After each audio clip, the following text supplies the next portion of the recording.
This is Mike Sullivan. I'm a former IRS agent and teaching instructor with Internal Revenue Service. I worked there for a decade. I've been in private practice for 41 years. I'm an expert on all IRS matters. I should, as old as I am. Anyway, I appreciate you listening.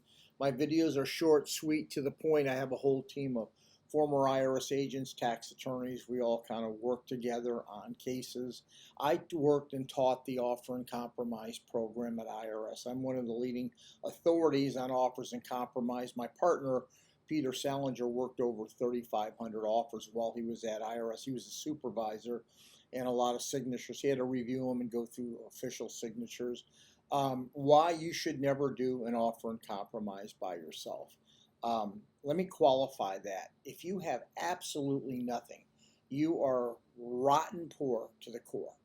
You can do the offer and compromise yourself. The forms are difficult to fill out. IRS made it so. I don't know why. The forms are just a joke.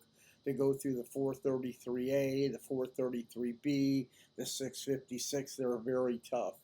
Um, if you have money of any sort and you're going to try this offer by yourself, you're crazy.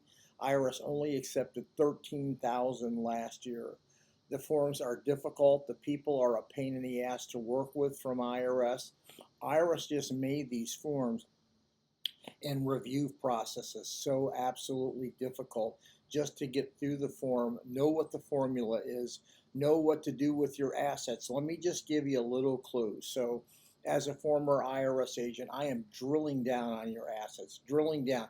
I'm going to want valuations on everything you put down to get to the correct number. So, me as a former agent can ask you for every single asset valuation, home, land, property assets. Then what's really tough as an IRS, what they're going to do when you give them your 433A, they're going to look at your income and your expenses. Here's the big thing that no one is ready for.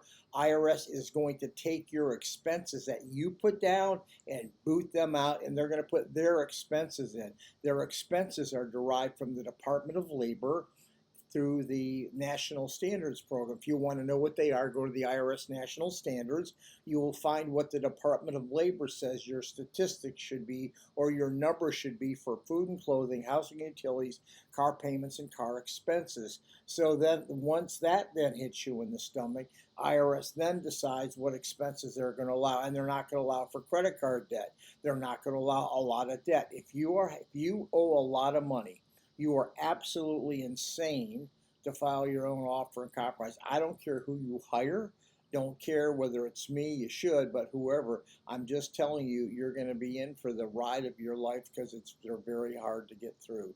Not trying to be pesky.